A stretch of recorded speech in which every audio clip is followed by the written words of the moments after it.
Hi and welcome back to my channel. I'm Tasneem Abrahams, the founder of the Private Practice Growth Club, which is an online community for health professionals starting and growing a private practice in South Africa. In today's video, I'm going to be talking about naming your private practice. What are the do's and don'ts according to the HPCSA? Now, this video is an extract from a webinar I did with Ethics Simplify on naming and branding your practice and the ethical implications thereof. If you'd like to watch the entire webinar, I will drop a link below in the description box where you can actually purchase the webinar and earn CPD points on the Calabash platform. But these are the kinds of videos that I do on this channel, and if you like it, don't forget to hit the like, to subscribe, and hit the bell for notifications of new videos. Let's get into it.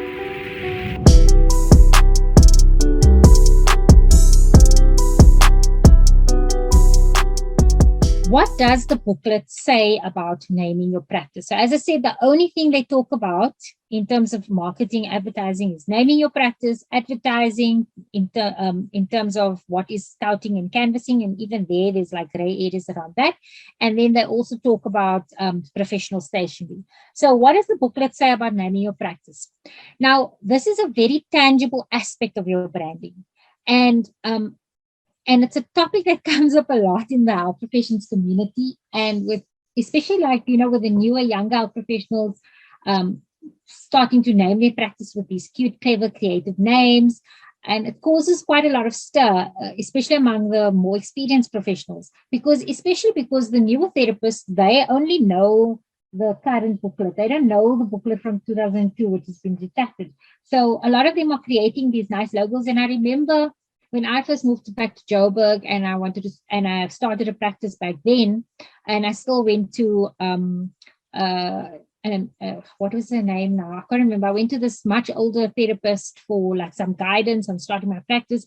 And she made it clear around like the logo can't have like certain pictures, like you can't have a hand and you can't have, because those were the kind of granular things that they had in that booklet that's retracted. There's no specification about what you can or can't do with your logo currently.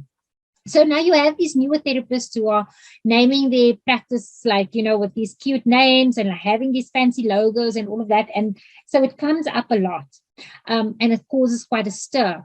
Now, according to the HPCSA guidelines for good practice, which is in booklet 2.5, it says that a practitioner shall use his or her own name or the name of a registered practitioner or practitioners with whom he or she is in partnership or with whom he or she practices as a juristic person, as a name for his or her private practice.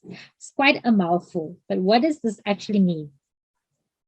So it also states a practitioner shall not use in the name of his or her private practice the expression hospital, clinic, or institute, or any other expression which may give the impression that such private practice forms part of or is in association with a hospital, clinic, or institute. So it clearly states that your practice must be in your name or in the names of you and your partners. And further clarification from the HPCSA, and by that I mean like 17 long thread of emails between me and the HPCSA, because every time they come up with some vague answer, then I'll say, yes, but what about this? They clarify that it does not need to be your full name. It doesn't even have to be have the name of the profession in. It can just be Tasneem Abrams or Tasneem or Abrams occupational therapist or Tasneem occupational therapist. So it doesn't have to have the name of your profession. However, we may not use shortened or abbreviated terms for our profession. They made this very clear. So I can't name my practice Abrams OT because OT is not my profession. It's an abbreviated version of my profession. And if you use your professional name, it must be the professional registration category of the practitioner instead of the profession. Now, this I found very strange because it doesn't roll off the tongue very nice. It sounds better to say Tasneem Abrams Occupational Therapy than to say therapist, but they made it very clear that actually your name must be the category and not the profession, because their logic was you are not your profession. It's really stupid, but be that as it may, that's what the rule is. You must have therapist and not therapy. So if you're an Inc., for example, it can be Abrams Occupational Therapist or just Tasneem Abrams Inc. That will be allowed, but Abrams OT or Abrams Occupational Therapy is not. Now, There are many practices who are named with the therapy at the end because they didn't know. And I mean, like, let's be real. I mean, HPC is not gonna like slap you with a fine because you used P instead of first, but that is what the rule is. So does that mean that practices with the cute and clever names are violating the rules and need to change their practice name? Well, yes and no. So there is actually a loophole. So the HPCSA jurisdiction extends only to HPCSA regulated aspects of your profession. So in other words, our own professional conduct, how we present ourselves in public as a health professional, even in our personal capacity, and the clinical aspects of our practice. So the clinical aspects of our practice includes our professional stationery, like invoicing, those kind of things.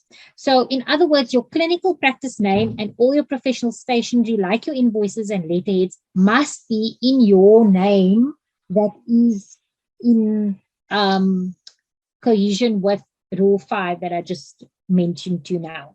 But that doesn't mean you can't use a cute or clever brand name, which is why I spoke about the branding first. So you can use for your practice rooms or your building, or if you're running the non-clinical aspects of your practice under a separate, like what is called a utility company, then you can name that part the cute and clever name. And that whole thing discussion is around legal business structures, which is not really what we can talk about. I have time to talk about now. But a utility company, so your utilities that you pay in your house is your electricity, your rates, your telephone, all of that. So a utility company would be almost like a shelf company that you put up that only deals with the expenses, the utility expenses of running your practice. And you could then operate under that. So if I set up, so like in the example, if I set up Santon Therapy Center as my utility company, but my practice name is Jane Doe Physiotherapist, on my invoicing, I can't invoice from Santon Therapy Center. My invoice, and I will get to the professional stationery later where I have an example of an invoice, but